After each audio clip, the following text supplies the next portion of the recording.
Bacaan dari Kisah Para Rasul. Sementara Paulus menantikan mereka di Athena, sangat sedih hatinya karena ia melihat bahwa kota-kota itu penuh dengan patung-patung berhala. Karena itu di rumah ia ibadat, ia bertukar pikiran dengan orang-orang Yahudi dan orang-orang yang takut akan Allah. Dan di pasar setiap hari dengan orang-orang yang dijumpainya di situ. Dan juga beberapa ahli pikir dari golongan Epikurus dan Stoa bersoal jawab dengan dia, dan ada yang berkata, apakah yang hendak dikatakan si Plater ini? Tetapi yang lain berkata, rupa-rupanya ia adalah pemberitaan ajaran dewa-dewa asing, sebab ia memberitakan Injil tentang Yesus dan tentang kebangkitannya. Lalu mereka membawanya menghadap sidang Areopagus dan mengatakan, bolehkah kami tahu ajaran baru mana yang kau ajarkan ini? Sebab engkau memperdengarkan kepada kami perkara-perkara yang aneh. Karena itu kami ingin tahu, apakah artinya semua itu? Adapun orang-orang Athena dan orang-orang asing yang tinggal di situ tidak mempunyai waktu untuk sesuatu selain untuk mengatakan atau mendengar segala sesuatu yang baru. Paulus pergi berdiri di atas Areopagus dan berkata, hai orang-orang Athena, aku lihat bahwa dalam segala hal kamu sangat beribadah kepada dewa-dewa. Sebab ketika aku berjalan-jalan di kotamu dan melihat-lihat barang-barang pujaanmu, aku menjumpai sebuah mezbah dengan tulisan, kepada Allah yang tidak dikenal. Apa yang kamu sembah tanpa mengenalinya? Itulah yang kuberitakan kepadamu.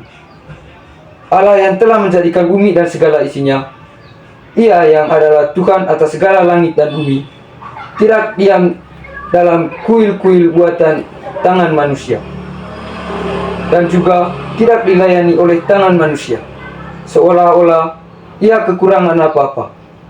Karena dialah yang memberikan hidup dan nafas dan segala sesuatu kepada semua orang.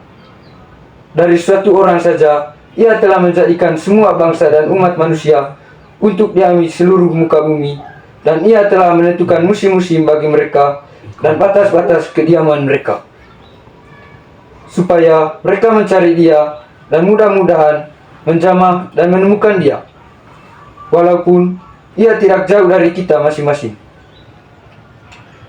Sebab di dalam diri kita hidup, kita bergerak, kita ada, seperti yang telah juga dikatakan oleh punjanga-punjangamu. Sebab kita ini dari keturunan Allah juga. Karena kita berasal dari keturunan Allah, kita tidak boleh berpikir bahwa keadaan ilahi sama seperti emas atau perak atau batu ciptaan, kesenian dan keahlian manusia.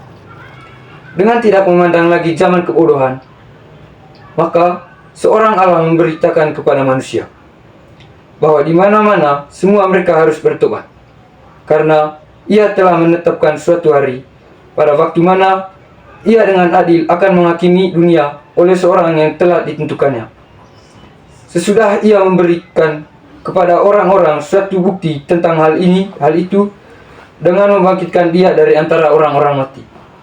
Ketika mereka mendengar tentang kebangkitan orang mati, maka ada yang mengejek, yang lain berkata, lain kali saja kami mendengar engkau berbicara tentang hal itu.